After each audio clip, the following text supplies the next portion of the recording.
What makes the Fieldhouse so great? The University of Iowa has been blessed to undergo many renovations and the construction of useful and updated facilities such as the Rec Center. The CRWC opened during the summer of 2010.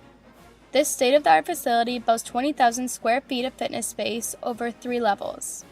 In 2013, Best College Reviews ranked the CRWC number 3 nationally in a publication outlining the 25 most amazing student campus recreation centers. Although the Rec Center is commonly used and is updated and modernized, many often dismiss the amazing and special memories that make the Fieldhouse so great. The Fieldhouse was called a gargantuan cathedra of sport by English novelist Hugh Walpole at its dedication. The Fieldhouse originally seated 7,500. Basketball became so popular, however, that 3,100 seats were added in 1933.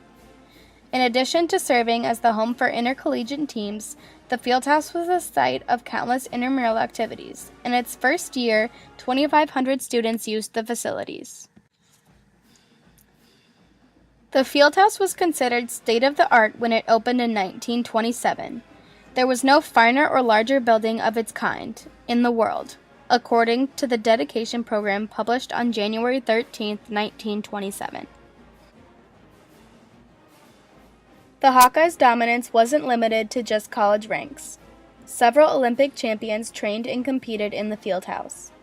The Fieldhouse also hosted celebrities and performers, and President Barack Obama visited in 2010. The Fieldhouse held dozens of physical education classes in the building every semester, in addition to intramurals and other recreation activities.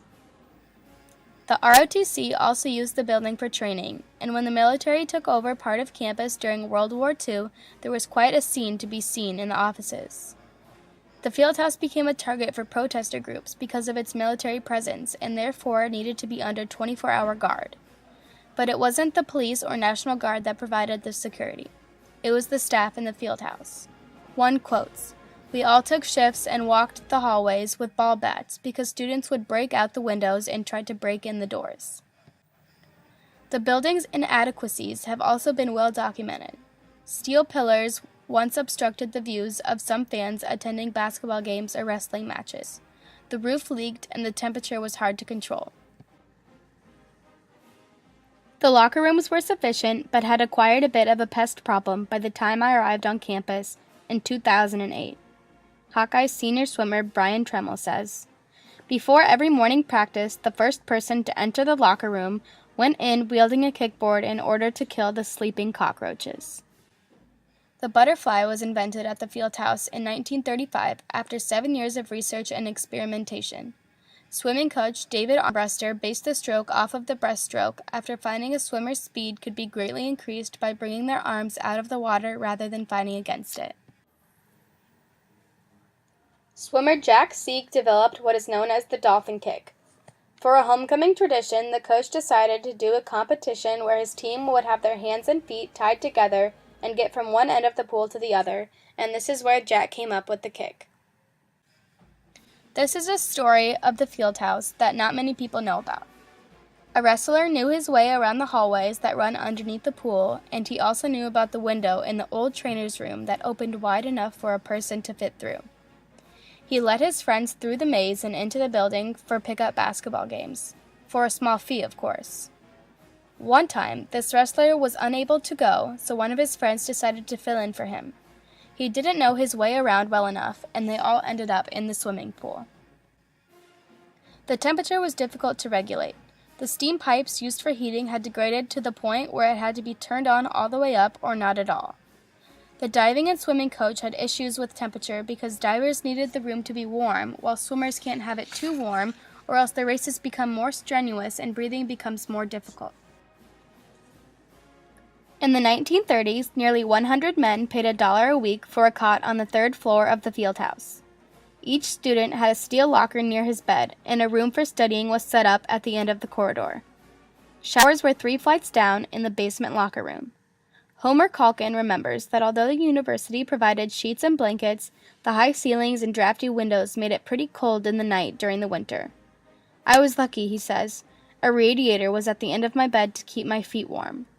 This was during the Depression, and according to Calkin, most of the students worked at some job to help meet their expenses.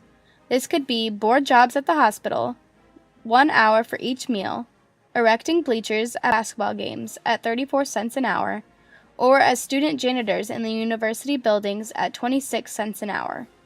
By working full-time at the hospital, Calkin said, "I was thus able to build up a supply of meals for later when I wouldn't be working."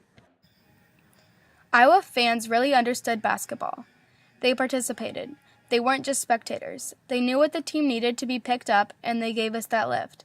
The fans would practically shake the fieldhouse to their rafters. In a way, I don't know if you could reproduce the same atmosphere at Carver. The sound just reverberated in there, and the place would shake with excitement. It was a definite home court advantage. "It was electric," said Jim Zabel, the legendary voice of Hawkeye athletics for more than 60 years. The 1970 Hawkeye basketball team, probably the best Iowa team ever, was even more prolific, setting a program and Big Ten scoring record unlikely to ever be broken. The squad scored 98.7 points per game and averaged 102.9 points per game in Big Ten play. The effort was carried by 4 players who averaged 17 or more points per game. Murray Weir is still the only Hawkeye to lead the nation in scoring, which he did in 1948 with an average of 21 points per game. He was way ahead of his time. He had a 3-point shot before there was a 3-point shot. He was just sensational because he could hit shots from way out on the basketball court. Quote Zabel. The dominating tradition of Hawkeye wrestling was also born in the Fieldhouse. The program produced 21 individual national champions, 72 All-Americans, and claimed 7 team national championships in its 56 years in the Fieldhouse. The men's gymnastic team became a national powerhouse in the early 1950s, under former head coach Dick Holzappel, placing 6th or better at the NCAA championships 8 times. Since he retired in 1966, the Hawkeyes have claimed 6 Big Ten titles, 9 runner-ups, and an NCAA championship in 1969.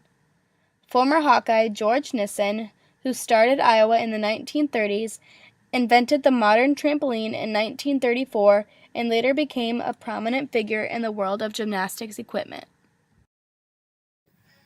Despite all the flaws and kinks of the building, the thing that made the Fieldhouse was the people that passed through it. Each person had memories and experiences to look back on, and I think that is what makes the Fieldhouse so special.